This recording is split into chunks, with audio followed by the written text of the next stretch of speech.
then you tell me what's stopping Pookie and Ray Ray from coming together over $200 to develop and build a plan. You got to understand that the richest place on the planet is not your local cemetery. The richest place on the planet is not Bill Gates' house. It's not LeBron James' house. And I know Bill Gates got $56 million liquid. I know LeBron James is looking for his third ring. I know that Winfrey got $1 billion and she moved from daytime talk TV to OWN TV. The greatest and the richest place on the planet is oftentimes your local cemetery, because so many people die with mellifluous, melodious, euphonious gifts on the inside of them, cures to diseases that would never birth. So many people die with greatness that's on the inside of them. But you got to understand that in spite of the negative that maybe you have experienced, in spite of you maybe not having a father in your life just like myself, you can still persevere. You can still move your life to the next level. But you got to have the hustle. You got to have the grind. You got to have the perseverance. You got personality to say, I'm not going to let anything stop me or block me from getting to where I know I can be. How many of y'all in here going to college? How many entrepreneurs do I have in here? Future entrepreneurs.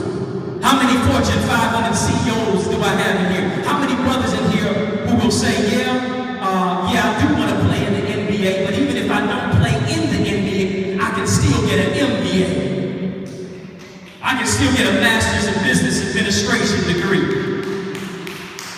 Because the fact of the matter is, so many of us are playing for the team that we don't think that we can own the team. So many of us have invested into Nike, and we got all the shoes in the world, but we don't own no Nike stock. But you got to understand that the rich resources that you have on the inside of you, you can use that. The reason I can say that is because at the age of 15, faced my greatest and worst circumstance and situation. At the age of 15, growing up in a single-parent, divorced household, and I was a sophomore, playing basketball, getting ready to play varsity, running cross country, and all of a sudden I'm feeling and experiencing these chest pains. Story goes that the chest pains were so bad it felt like somebody was stabbing me in my chest. Somebody was stabbing me in my heart. And I'm watching the Rose Bowl game over my friend's house, but I didn't tell my mama that I had to go to the hospital, because as we grow up being tough, we grow up being hard, we grow up thinking that I always got to be macho. But everybody got a fragile do not drop label on their lives. And oftentimes the tougher we act, really the more sensitive to some things that we are in life. But the story goes, I'm sitting over at my friend's house watching the Rose Bowl game, and I can't breathe by halftime. His mother takes me to the hospital, and the hospital thinks I have a punctured lung. They take me to another hospital, and they do a scan, a CT scan of the chest. They do an x-ray essentially, and they find out that there's a blockage in my body. They say, we gotta cut him open. They cut me open on my chest, and they find out that my cells in my body are growing so fast that they can see them growing with the naked eye. Around my trachea, around my esophagus, around my heart, around my voice box, the place I'm speaking to you of right now. And the pain got so bad as they took me to surgery, I felt great coming out. The doctor says, hey, Eddie, we got a diagnosis for you. I said, all right, what was it? Is it that puncture lung? Is it pneumonia? What is it? He says, you have NHL. I said, boy, it must be the Stanley Cup Finals, because I'm getting ready to be the youngest owner of a National Hockey League team. You just gave me the best news ever. He said, no. You have what we call non-Hodgkin's lymphoma. I said, Doc, my first language is Ebonics. If I think back today, my first language is Ebonics. I'm still trying to learn English. Told you I was from Ghana. And so the doctor says, well, you have not one, not two, not three, but 4. Stage 4 cancer.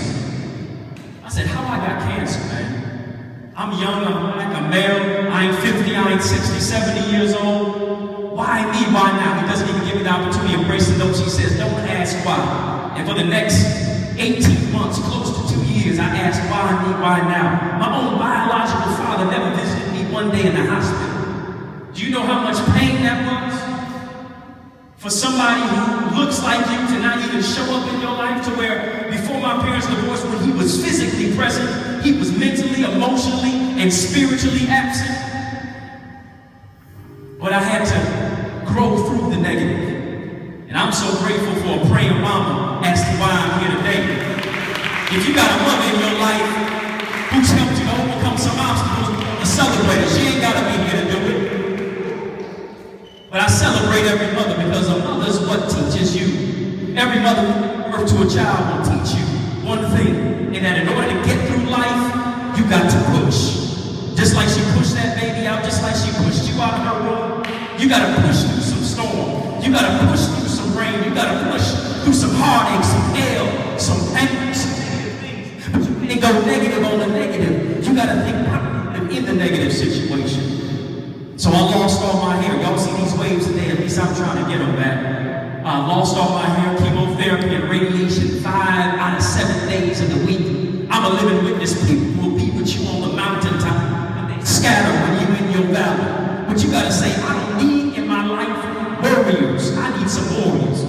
Because I ain't no chump, I'm a champion. I'm not a whiner, I'm a winner. I'm not no wimp and no punk, but I got purpose that's on the inside of me. And so I'm grateful that even though I had to go through cancer, my mother told me, she said, a knockdown is not a knockout unless you stay down. Everybody don't get knocked down in life. But you gotta say, just because I've been knocked down, don't mean I can't get back up again. You gotta brush your shoulders off. You gotta understand that it's like Meek Mill said, it's levels to this. It's gonna be levels of adversity in life, but strength is the greatest place for adversity. You got to understand that you can graduate to the next level.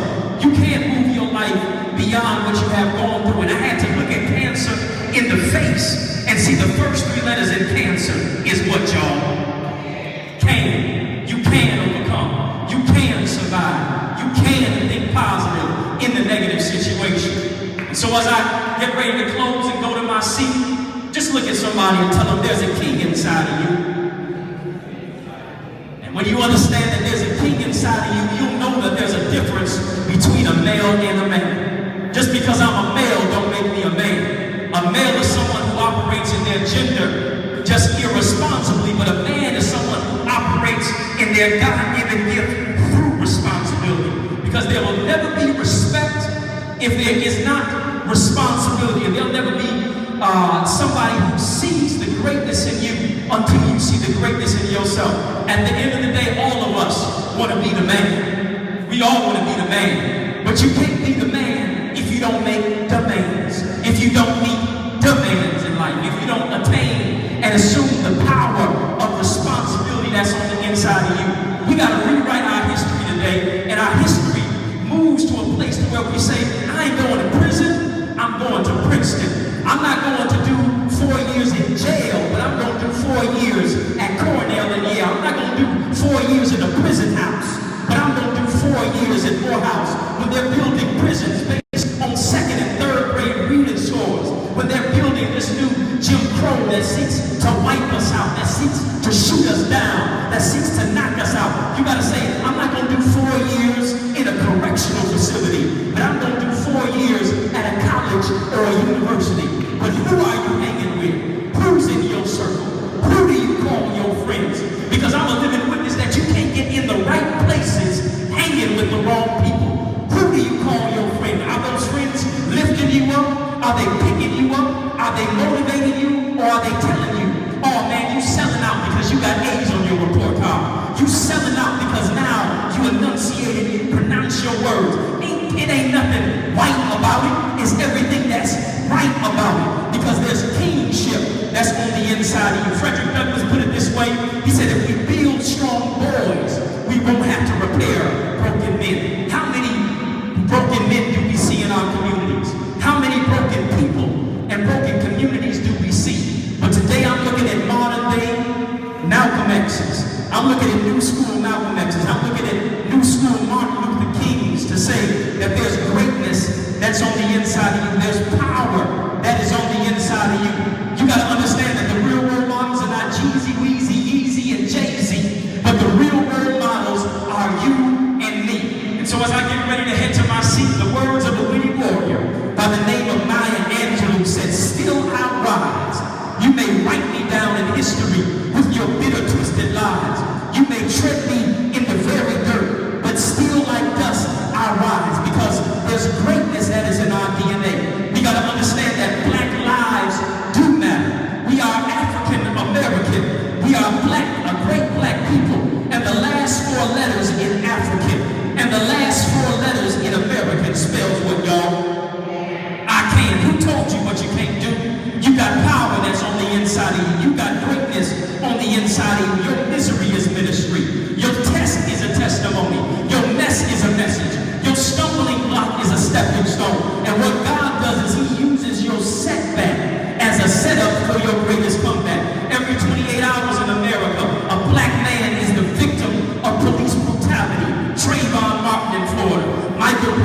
inside of you. And what we've done in the black community, we've been like fingers that just point at the issue. But when we come together like a fist, we can knock out oppression. We can knock out the high school dropout rate. We can knock out negativity because we understand that there's greatness that is in our DNA. You come from kings and you come from queens. And so I charge you today, mount up on wings as eagles. The dream of Dr. King lives through you. The radical roar of Malcolm X screams by any means necessary. The vision of Dr. Carter G. Woodson is deep in your soul, illuminating your visual acuity. Frederick Douglass, Medgar Evers, invent like George Washington Carver, reinvent like Fannie Lou Hamer, Rosa Parks, Barbara Jordan, turn pain into poetry like Maya Angelou, knock out oppression like Muhammad Ali, hit a home run like Jesse, like Jackie Robinson, pick up the baton and run like Jesse Owens. Look at the clock and recognize that it's your time like Benjamin Banneker. Let your ideas be like a light bulb ignited by the filament of a Lewis Latimer. Everybody I'm looking at here, you're a modern day Marcus Garvey, Nelson Mandela, W.E.B. Du Bois, Booker T. Washington, Stokely Carmichael. We come from queens and we shown up to come from kings. We the rose like Tupac said and grow through concrete. We are our brother's keeper. Every brother realize that there's a business in you. There's greatness in you. There's love in you. There's purpose in you. There's passion in you. There's power in you. This is your time to act like it. This is